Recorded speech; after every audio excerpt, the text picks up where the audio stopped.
and family and make sure that they are able to get help and resources that they need. And so I'm very, very grateful for that forward-looking and focus on making sure that in moments like this, we have the resources we need. As Commissioner Briones said, there's much more to do, and we're continuing to do that work to identify those needs. And from our community, so many of those ideas have been brought. I'm proud to bring our ideas for positive improvements to Washington and to help really make change. And there are a couple of things I want to highlight that we've done in addition to that and that kind of work. As Commissioner Briones mentioned, we saw that Project Braze really made the difference for so many people in our community, and that we were able to complete that project. That was a 20-year federal project to increase capacity. I've been working constantly with Harris County Flood Control and with the commissioners, with people across our region to address flooding. And we know that we need to do many, many things.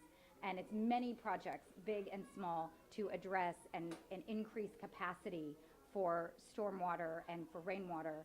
And so what we also know, and I'm very proud to say that Harris County Flood Control reported back to us that the new Meyer Grove Detention Basin, which was a collaborative project between the city, the county, and the federal government, where I asked for and received the funds through congressional appropriations to add this detention basin, that served an important role in detaining water in this storm. It's not even finished yet. Construction is ongoing, but that was able to detain water, and all of those things help make the difference. So continuing to identify those needs and to work together to bring all the resources together is really, really important. I've also heard from and met with other agencies. Of course, we've been on I met personally with the Region 6 Administrator for HUD yesterday. She's a fellow Texan and very focused on making sure that we get the assistance that we need. Also the SBA, of course, which is such a great resource here in Houston. As soon as we know, as soon as we have more details, we will share them. But I do want to share a couple of thoughts right now about what we need for our federal response. Right now, people should, if they haven't already, be sure that they are documenting their losses. That's really, really important. Document the damage to homes. Take photos of any damage. Make a list of losses. Save all repair receipts ahead of any inspections. If you have insurance, be sure to photograph the make, model, and serial number of appliances, and just make sure that you have all of that information documented. Now, residents are encouraged to report that damage through the Individual State Assessment Tool, ISTAT, which can be accessed at damage.tdem.texas.gov. This is absolutely critical because we need to make sure we document all of the damage here in our area, and that gets reported up and unlocks additional federal resources. So to get those resources here, we want to make sure that we have really the scope of the damage. And so every person can respond and document and hopefully submit that as they have internet access and power. You can also download the FEMA smartphone application, so I just want to make sure that people have that at FEMA.gov, www.fema.gov. More information will be available on that site very, very soon. They are working out the details as we speak. And I think that it's really important. We will continue to update on my website. We have a list of resources and information for residents of Congressional District 7, certainly, but people across our region can access my website with links to the Commissioner's website, other information, and certainly the federal resources that are available. And I think it's just absolutely critical that we all do everything we can to stay in touch with our friends and neighbors to help people make sure that they have the information they need and that they get to places like this. And so, as Commissioner Briones said, we are here in this moment, and I'm so incredibly grateful to her for bringing us together here and for making sure that these 5 centers exist and working collaboratively to help others make sure that there are other centers across our community while people are in need. I also want to just encourage folks to stay connected to make sure that they have access to the resources that we have, the information that we have. We will continue to share the federal response, but I want everyone to know I will, of course, continue to work in the short term to get the resources we need right now in this moment and to work on these long-term projects like the completion of Project Braze, like the Meyer Grove Detention Basin, like the other projects that we have submitted, those do represent exactly what we're here talking about this morning, collaboration between the city, the county, the state, the federal government. It's going to take all of us, and I want to assure everyone here that people across the Biden administration and fellow members of Congress, our congressional delegation from Houston, Harris County, and our region are very much focused on working together and making sure that we get through this crisis and that we get the resources we need in the short and long term. So it's an incredible privilege to represent this community, to work with these incredible leaders, and we are all here for you. If there's anything that I can do, certainly our team is taking phone calls and making sure, even though everyone on our team has been without power too, we've got folks in Washington there to answer the phones, so you can call my office anytime or visit my website, fletcher.house.gov. That has more information and all of our phone numbers and all of that information that you might need. So fletcher.house.gov. I'll continue to work with FEMA, SBA, HUD, continue to work with the Biden administration, and continue to work with you to make sure that we document everything that we need, that we get all of the federal assistance that we can. So thank you so much for being here. Thank you, Commissioner Briones, for bringing us together. Thank you, Representative Wu, for your incredible work, and I'm very glad to turn it over to you. Thank you so much. Jean Wu, State Rep for House District 137, which is this area over here. It pains me to have to come and say this again in such a short amount of time, because this is what I said last time and every time, but Houston is at its best when the world is at its worst, and I don't think this is any different. In the last few days, I've seen neighbors helping neighbors clear out their yards, pick up things, cut trees down. We've seen people just stopped on the side of the road picking up debris out of the roadway so other cars can drive through. We've seen people drive courteously through all the downed intersections. We've had our elected officials work non-stop around the clock to stand up these distribution centers and cooling centers and take care of each other. And that is what we're supposed to be doing, and that is why Houston is the best. And there is going to be a time when we talk about accountability, how the response happened, everything else, what we're going to do in the future. We can talk about how to use our state's massive surplus to start burying some of these power lines in the ground instead of doing this every 3 months, right? We can do that, but for right now, the survival of our city is the only thing that matters, okay? Make sure if you have power at home, call every friend you know, call every family member you know. Make sure that if they don't have power, that they know that they can come to you. Tell them, don't be a martyr. Don't be a fool. The heat will creep up on you, right? By the time you realize that you're not feeling well, it may already be too late. Don't use up our 911 service. Don't use up our EMS service, our fire service, our police service. Get yourself out of the danger. Take yourself to either a cooling center here or at Lakewood Church or at the city centers or at your friend's house or your family's house. Go somewhere. Don't play games. Don't take the risk. Just survive. Let's get through these next few days, and we'll come back together, and we'll fight for a better Houston. I'm sorry, and up next is Mark Green from the Houston Food Bank. Thank you very much, Representative Wu. Hi, I'm Brian Green, President of Houston Food Bank. I want to thank all the partners that we work with, and especially the city government and the county commissioners. These community centers, as a partner, works really well for us. We try and do everything by kind of standing behind the scenes and working with neighborhood organizations and the government to get resources to people who need it when they need it. We have on our website, if you go to houstonfoodbank.org, you can look and you do the Hurricane Beryl tab. If you need assistance, there are 50 sites that have now been set up to provide emergency disaster relief specifically for this need. I really want to thank all those organizations who stepped up to do extra work. Special shout out, I think, to Bethel's Heavenly Hands, who wins the award for getting fastest back in action to serve their neighbors. We absolutely could not do this without these organizations. Also want to mention that Galveston County Food Bank and Montgomery County Food Bank are providing those same services in those two respective counties.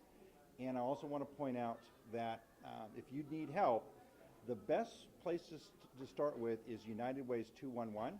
We send all of our information to them. So do other organizations. So that is a kind of a one-stop shopping site in order to try and identify where that you can get assistance.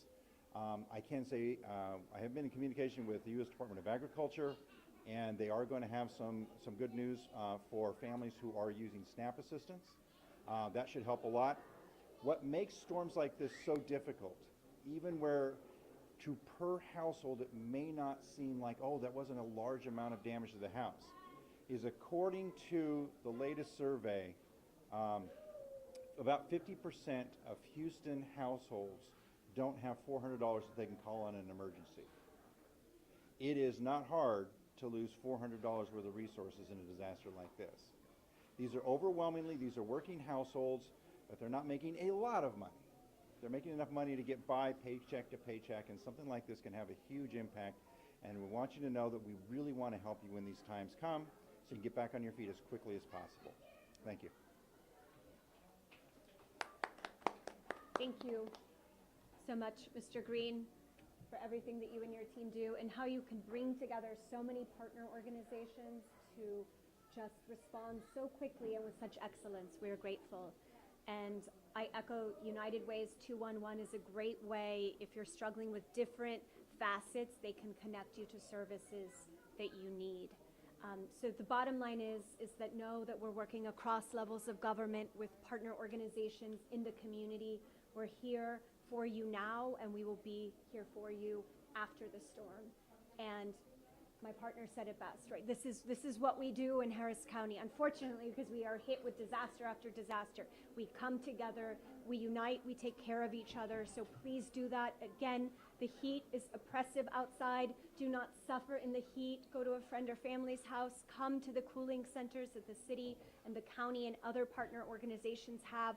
We're here for you, we work for you, and we're here to serve you. So thank you so much. If there's any questions, Sian will help moderate. Do you think that the state's on the same page as the city?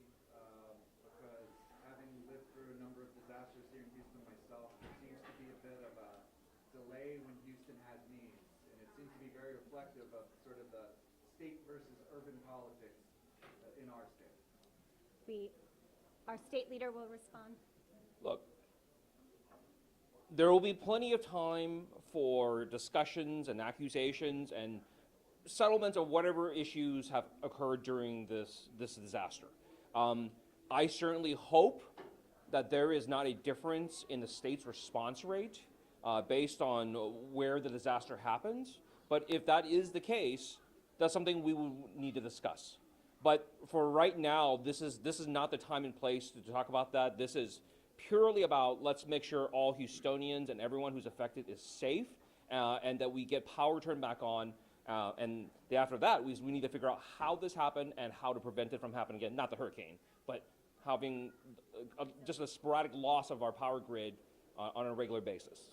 This is then more of a question of what's right in front of our nose. Right. I have to be honest, I've been very frustrated with the obfuscation and downright just it's not clear from Centerpoint as to when they're going to have progress. I get a lot of hedging, but not actual good answers. So, look, I think in terms of, like, I know a lot of people are mad at Centerpoint. I know, you know, the mayor's made comments about it and things like that. I have not seen the evidence that they're doing something different this time that they did the last 2 or 3 times, right? From my perspective, I feel like they're doing what they're supposed to be doing. And I think it's important to note that their website that gives information not working is not the same thing as there are no linemen out putting lines back up. I want them to put lines back up. The website, if they have it, it's great, but I care about the power. I don't care about the website, right? What does it say to you? I get more clarity from Whataburger than I do from Yeah, and look, I'm not here to defend Centerpoint. I'm certainly not here to defend their website, but I think, you know, what we need to be looking at is the actual power being turned on and not how the website functions, right? Let's focus on the core things. And again, this is a problem that we can discuss after, right? How well their website works, how well they get information out to the public. We can have the discussion. They've admitted today that many residents received text messages saying their power was turned on when in fact it had not. Those are all errors that were preventable, but those are not life-threatening errors. Let's focus on the things that take away our families and friends' lives. Oh, thanks, Gene.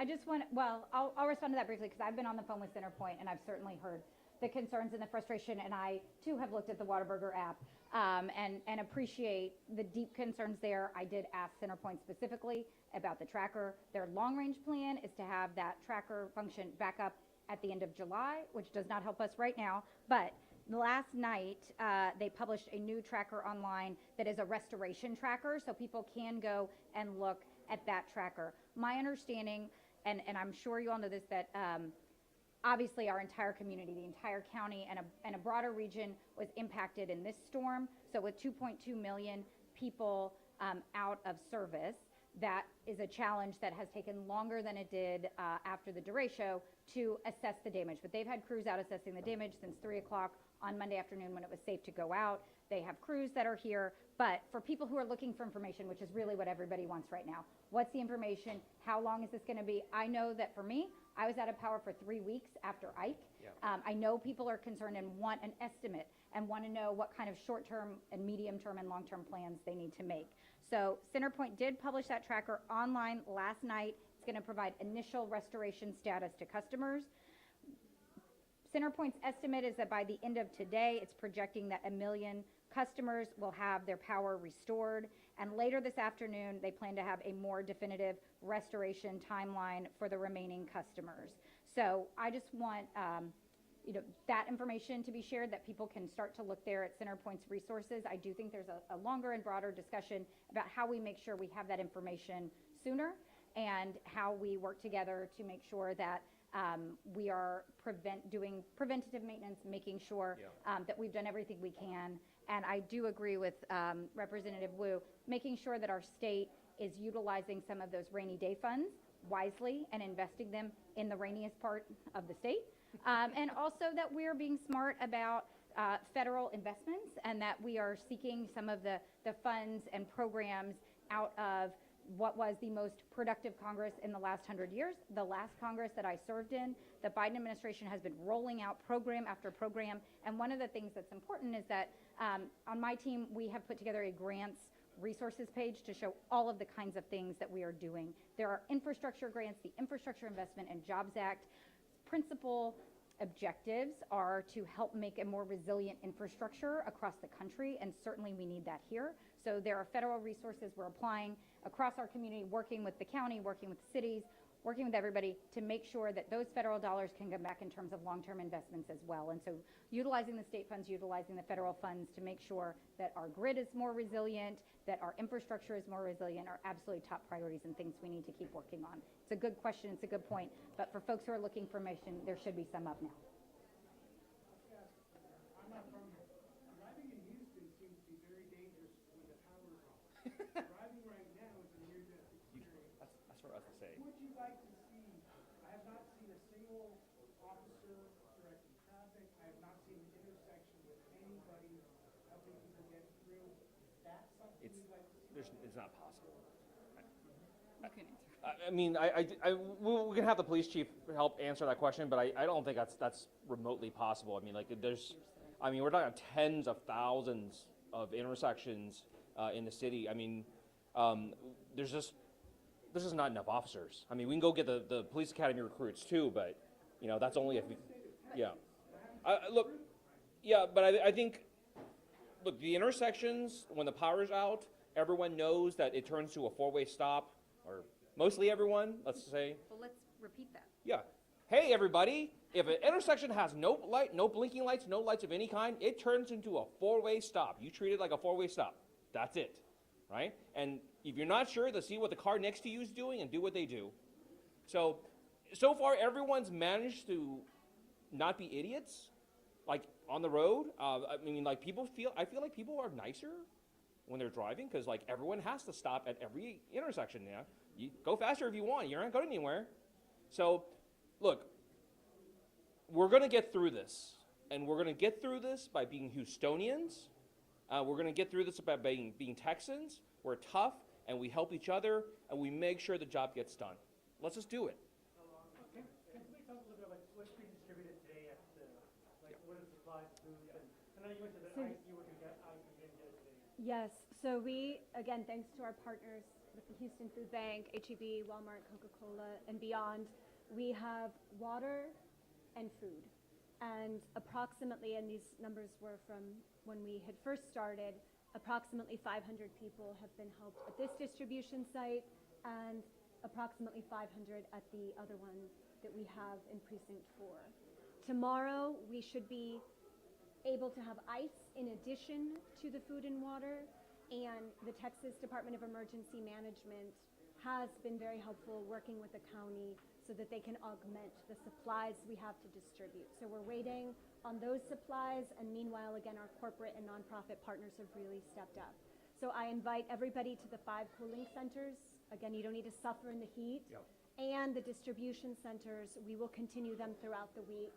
And in addition to what Harris County Precinct 4 is doing, please look to see what the other precincts are doing, as well as the City of Houston and so many other nonprofits. But I couldn't agree more with my colleagues. We must come together, whether it's the safety and patience at an intersection. Keep yourself, your family, and your neighbors safe, whether it's at your home. Go knock on your neighbor's door, especially if you know if you have seniors living in your neighborhood. This is what Houstonians and Harris County residents do best. We come together during storms. So we ask, we're with you. We're all in focusing on longer term investments, on enhanced collaboration with all levels of government. But right now, what we need to do, all the energy, the frustration we feel, we need to channel that into positive action to help ourselves, our families, and others. That's what we need to focus on right now. Any other questions?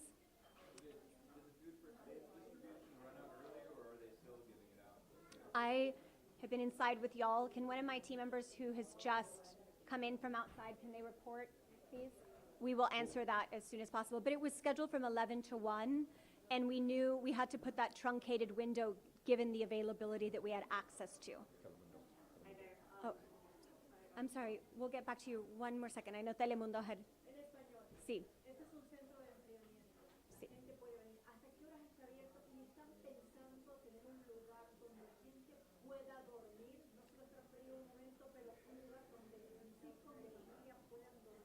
Sí, estamos trabajando en eso para un centro del condado donde pueden dormir, pero hay otros centros aquí en el condado, pero no del condado. Pero aquí este centro de enfriamiento y los otros 4 que tenemos están abiertos 9 a 6 y vamos a estar aquí hoy y toda la semana y por favor, todos están bienvenidos y todos están invitados.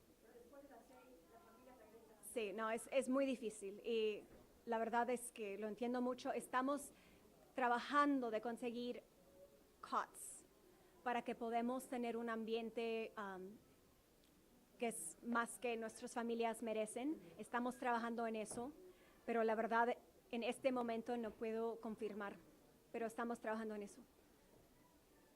She asked, oh, do y'all want me to translate what I just said in English or no? So basically the question was, what time does the cooling center close? This cooling center and the other 4 from Precinct 4 are from 9 to 6. Her question was, what about overnight places? That would be my dream. We're working to see if we can get access to the cots to make it as comfortable as possible for the families, and we also need for our staff. Our staff are also suffering with their homes, their roofs, their families, and so staffing is a challenge. So the more folks that want to volunteer and donate, the more we can do, because again, we're all in, but we really need the support, not only from our government partners and nonprofit partners, but from the community. Yes, ma'am. Thank you for sharing these resources. I got to go back to Centerpoint. Have they been adequately prepared for this storm? Have they done their due diligence in hardening the system against weather like this? They're working hard, and there's a lot more we can do moving forward, is the short answer. They were at City Council, Houston City Council, so I direct you to the comments that they made during city council today. That's the latest information that we have.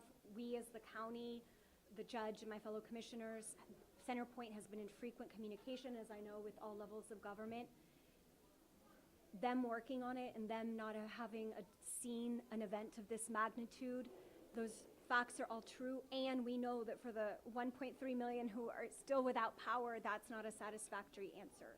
So know that we are continuing to push, and we're focused on the immediate response, and we're focused on making sure we have the longer term investments and the resiliency of our infrastructure and in terms of the energy transition. So this is where the county is doing what we can, and we cannot do it. For example, the Solar for All grant, which will augment the resources in Harris County.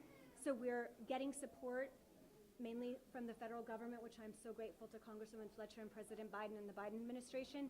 And we need to continue pushing, asking, requesting, demanding. This is an all hands on deck from the community because we're all proud Texans, and we need to make sure that the state is doing everything it can to augment what we're able to do with the federal government and local governments. So there's a lot more work to be done, and I'm a person of faith, and as a mom in me, I am praying because I know so many people are still suffering in their homes. So know that we'll do everything possible, and I know that it's not fast enough ever. So just know that as long as we're in office, both of them are dear friends, we won't stop because the people deserve better.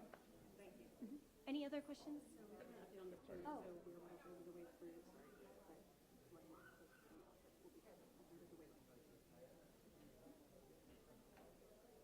Okay, so the distribution right now, unfortunately, is scheduled to end at 1, and that is right around the time when the food and water will be out. So the good news is we projected well for the 11 to 1 window. The bad news is we know the need is tremendous. So again, thank you to all of the corporate partners, the nonprofit partners, the individual philanthropically minded folks who have donated their time and treasure, because the truth is it's an all hands on deck. So there's so many ways y'all can donate and get involved and volunteer. But we want to do more, we're here to do more, and we need your help. One last question, yes. Yes, any counts on how many people have come into the cooling center here? Yes.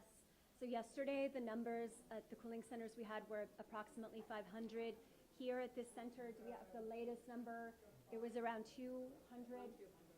It was around 200, but that was a couple of hours ago. So people are coming in and out. And we were encouraging at the distribution site. Some folks had heard about the distribution, but didn't know about the cooling center. And so we were inviting them to come because you could just see the complete and utter impacts of the heat. And so those numbers, and I'm waiting on the numbers of the other 4 centers, but this one has been the most active. And again, all ages, everyone is welcome, no questions asked. And if you have a crate, you can bring your pets too, because we've been getting a lot of concerns about our furry loved ones. So all are welcome here. So thank you for your time. Thank you for your partnership. Thank you, Commissioner. Thank you. Can I grab a quick picture while you? Yeah, that'd be great. Thank you, Ms. Janice. I appreciate you coming, and please send our thanks to Ms. Yeah. Yeah, quick picture right here.